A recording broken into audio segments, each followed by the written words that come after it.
Selamat siang, Pak Irfan kami ucapkan. Kami di sini dari kelompok 3 ingin mempresentasikan hasil kerja kelompok kami mengenai motor asinkronus 3 fasa. Sebelumnya perkenalkan saya Ignatius Boyertonang sebagai ketua kelompok 3 dan saya bersama teman-teman saya di sini. Saya Akila Syahwatesta Muhammad. Saya Muhammad Satya. Saya Fahri Satrio Aji Wijaya. Dan saya Muhammad Dafar Raja Kuncoro. Sekian perkenalan dari kami, selamat menyaksikan presentasi kami.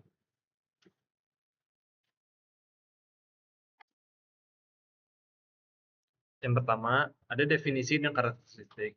Definisi dari motor asinkronus 3 fasa itu adalah motor listrik AC yang bekerja berdasarkan prinsip induksi elektromagnetik, di mana arus pada motor asinkronus 3 fasa ini dihasilkan oleh induksi dari medan magnet yang berputar pada stator.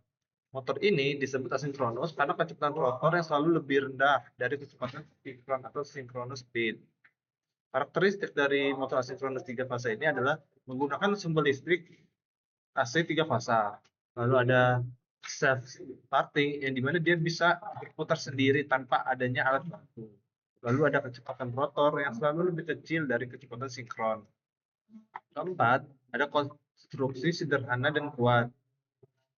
Kelima, perawatannya relatif lebih rendah daripada motor asinkronus satu fasa. Lalu yang terakhir, ada banyak digunakan pada aplikasi-aplikasi industri. Selanjutnya akan saya serahkan kepada teman saya. Sahih.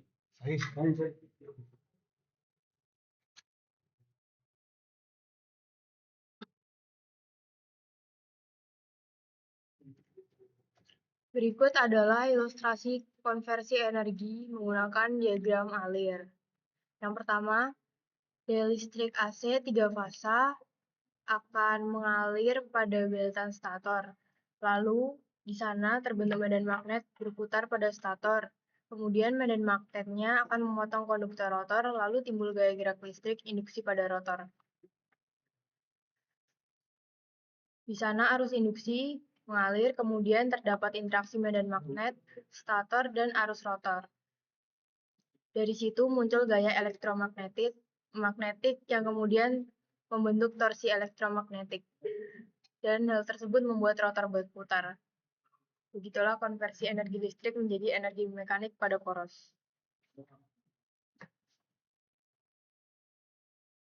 Baik, selanjutnya adalah mengenai cara kerja motor asinkronus 3 fasa. Dan ini cara kerjanya yang pertama ada arus listrik 3 fasa masuk ke stator, yakni arus listrik 3 fasa itu yakni ada arus R, S, dan T.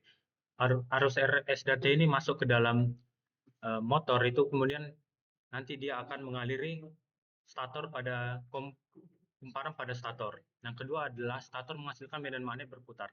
Arus listrik yang masuk ke kumparan tadi itu akan menghasilkan medan magnet yang berputar mengelilingi rotor. Yang ketiga ada medan magnet menginduksi rotor. Kemudian yang medan magnet yang dihasilkan dari kumparan tadi itu akan menginduksi dan menyalakan rotor ini. Rotor itu adalah bagian dalam yang berputar dan sedangkan stator itu adalah bagian luar yang tidak berputar. Yang keempat terjadinya gaya elektromagnetik. Arus yang timbul pada rotor kemudian menghasilkan medan magnet baru. Interaksi antar medan magnet yang stator dan rotor tadi itu akan menghasilkan gaya elektromagnetik. Yang kelima ada rotor mulai berputar.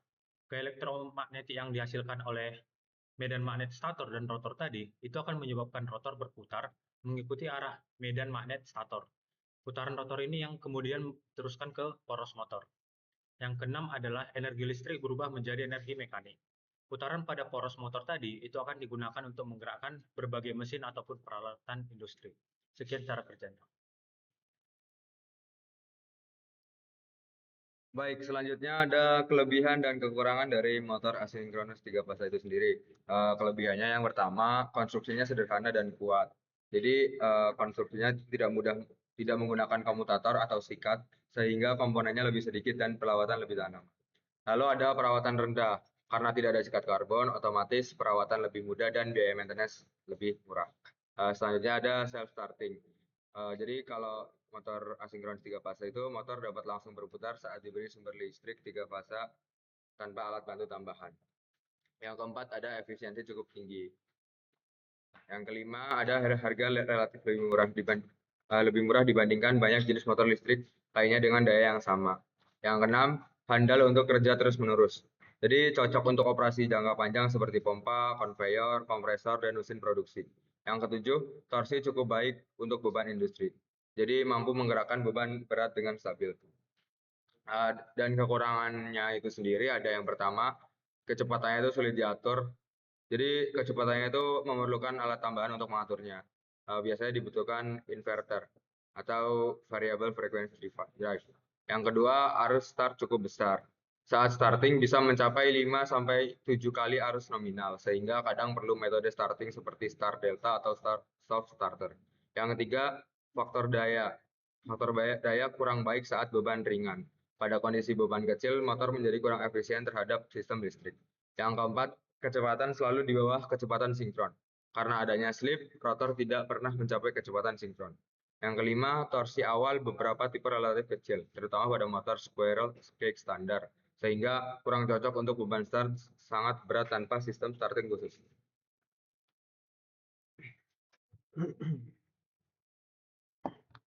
Baik. Selanjutnya yaitu saya akan menjelaskan tentang contoh pengaplikasian motor asinkronus 3 fase. Itu di mana aja? Jadi yang pertama itu pada pompa air industri. Digunakan untuk memompa air pada pabrik, instalasi pengolahan air, dan sistem irigasi. Motor ini cocok karena mampu bekerja terus-menerus dengan efisiensi yang baik. Terus selanjutnya ada di kipas dan blower industri. Dipakai pada sistem ventilasi pabrik, pendingin mesin, dan sistem HVAC. Motor induksi 3 fase dipilih karena dia stabil saat beroperasi dalam waktu lama. Selanjutnya yang ketiga adalah kompresor. Digunakan pada sistem udara bertekanan di pabrik. Motor ini mampu memberikan tenaga yang cukup besar untuk menggerakkan kompresor secara stabil. Selanjutnya yang keempat adalah conveyor atau belt conveyor. Banyak digunakan pada industri manufaktur dan pertambangan untuk memindahkan barang dari satu tempat ke tempat lain secara otomatis. Terus yang kelima adalah mesin produksi industri. Digunakan pada mesin bubut, mesin milling, mesin bor, dan berbagai mesin produksi lainnya karena memiliki daya yang kuat dan konstruksi yang tahan lama. Yang keenam adalah lift dan eskalator. Motor induksi digunakan untuk menggerakkan sistem pengangkatan dan transportasi vertikal pada gedung bertingkat.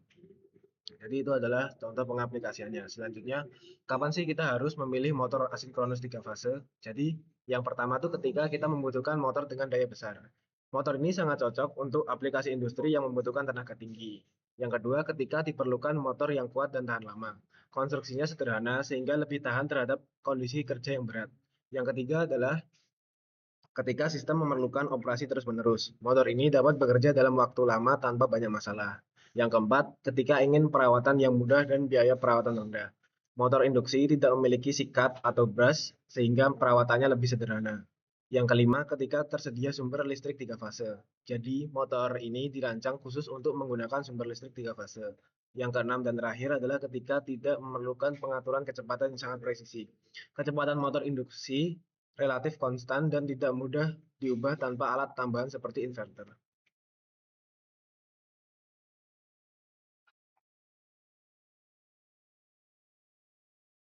Oke, baik. Selanjutnya ada contoh produk atau contoh spesifikasi dari asinkronus 3 fasa yang sudah saya temukan di Tokopedia atau e-commerce lain. Nah, yang pertama di sini ada elektromotor Siemens 1LE0 dengan spesifikasi sebagai berikut.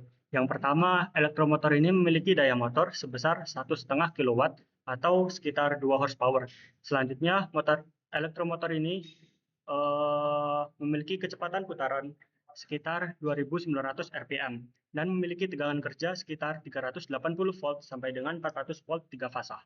Selanjutnya, elektromotor ini memiliki frekuensi sebesar 50 Hz dan faktor daya dari elektromotor ini adalah cos 0,8 pada beban nominal. Dan elektromotor ini memiliki sistem pendingin IC411 fan cooled dan memiliki proteksi IP55 yang tahan debu dan percikan dari air. Dan elektromotor ini termasuk motor industri menengah karena dayanya sudah cukup besar. Selanjutnya di sini ada contoh barang yang kedua, yakni elektromotor dari brand Uema. Dengan spesifikasi yang pertama memiliki daya motor sebesar 1/4 horsepower atau sekitar 0,18 kW. Selanjutnya, elektromotor ini memiliki jumlah kutub sebanyak 4 pol Dan kecepatan putaran pada elektromotor ini sebesar 1500 rpm pada frekuensi 50 Hz. Dan elektromotor ini memiliki tegangan kerja sebesar 220 volt atau 380 volt 3 fasa dan memiliki arus nominal sekitar 0,85 sampai dengan 1,7 ampere. Dan frame motor pada elektromotor ini sekitar frame 48 atau 63 dan memiliki derajat proteksi IP54 dan elektromotor ini biasanya digunakan untuk penggunaan beban kecil seperti mesin kecil atau alat praktikum.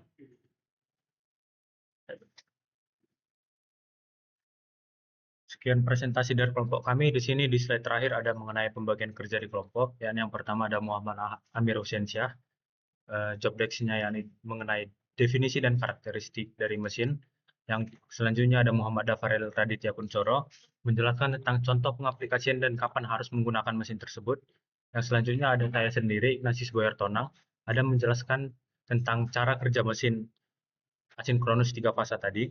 Yang selanjutnya ada Akila Syafat Cesta Muhammad menjelaskan tentang kelebihan dan kekurangan dari mesin ini.